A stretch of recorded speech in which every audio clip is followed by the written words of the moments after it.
Visionnez la capsule en entier. Cela vous permettra de mieux comprendre l'ensemble du processus. Ensuite, vous pourrez retranscrire le tout dans vos notes de cours. Voici une manière de procéder qui peut donner une belle structure en termes de démarche et assez souvent de bons résultats.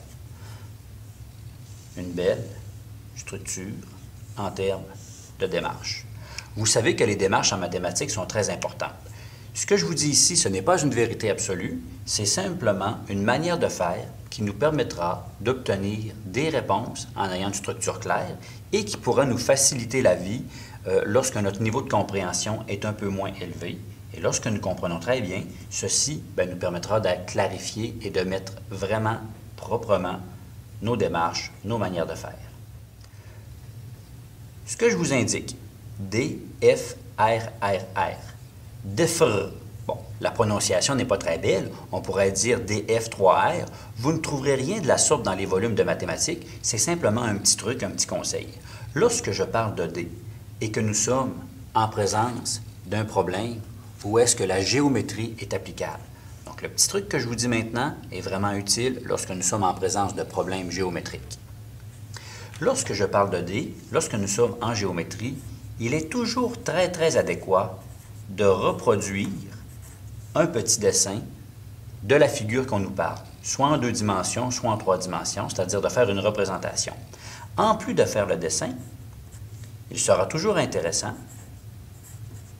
de mettre sur le dessin les informations ou les mesures que l'on nous donne. Une fois que nous avons une représentation visuelle, que nous avons un petit dessin, la lettre D, eh bien, la lettre F, bien évidemment, que si on nous parle du périmètre, de l'aire ou du volume en secondaire 3, eh bien, nous aurons besoin d'utiliser une formule. Donc, toujours un petit dessin. Ensuite, toujours écrire la formule qui est utilisée ou la formule qui est associée au problème à laquelle on traite. Lorsqu'on parle de formule, il y a, bien évidemment, est-ce qu'on me parle du périmètre? Écrire la formule du périmètre si c'est la question. Est-ce qu'on me parle de l'aire d'une figure? Est-ce que nous sommes dans un solide et qu'on parle de l'aire totale, c'est-à-dire qu'on écrira la formule qui est associée à l'aire totale? Et encore là, en secondaire 3, vous verrez comment calculer le volume des objets, c'est-à-dire ce qu'ils contiennent, leur capacité. Eh bien, toujours bien important d'écrire la formule associée. Mais peu importe que nous soyons en secondaire 1, en secondaire 2 ou peu importe le niveau, un petit dessin qui nous permet de représenter le tout.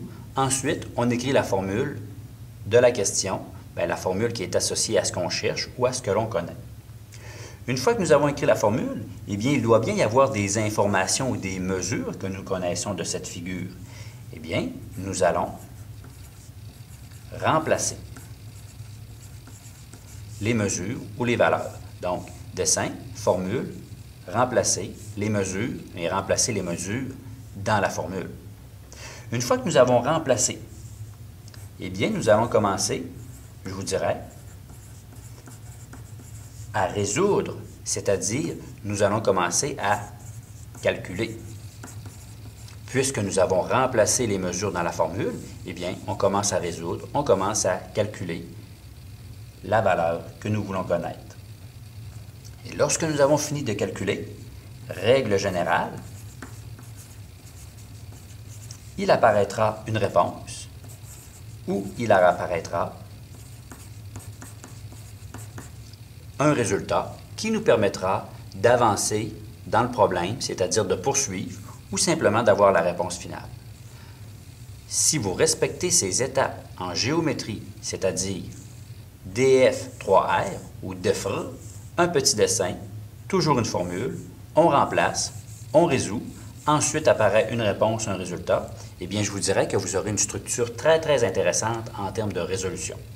Appliquez ceci, je vais l'exiger en classe et vous verrez, vous en sortirez gagnant. Lorsque je dis que vous en sortirez gagnant, c'est qu'il arrive parfois que nous avons le syndrome de la page blanche. C'est-à-dire que vous lirez un problème, vous aurez un problème à résoudre et vous ne saurez pas quoi faire. Eh bien, d'effectuer un dessin, je pense que tous les gens sont capables de visualiser et de reproduire sur papier ce de quoi on parle. Ensuite, il est assez simple d'aller écrire la formule qui est associée à ce qu'on nous demande. Donc, le syndrome de la page blanche, où est-ce qu'on ne sait pas quoi écrire, deviendra maintenant rempli tranquillement, et puisque nous avons une formule, eh bien, on commencera à introduire des chiffres dans la formule. Et sans que vous n'en ayez conscience, votre problème évoluera, alors que si vous demeurez devant une page blanche et que vous ne faites strictement rien, eh bien, rien n'avancera. C'est pour ça que je dis que ça peut donner des résultats intéressants. Ça nous permet de débuter, d'entamer ou de vraiment créer une structure qui est claire. Tous les professeurs qui verront ceci lors de votre réalisation, bien, ils trouveront que vous avez une belle méthode de faire et ce sera simple de suivre votre raisonnement.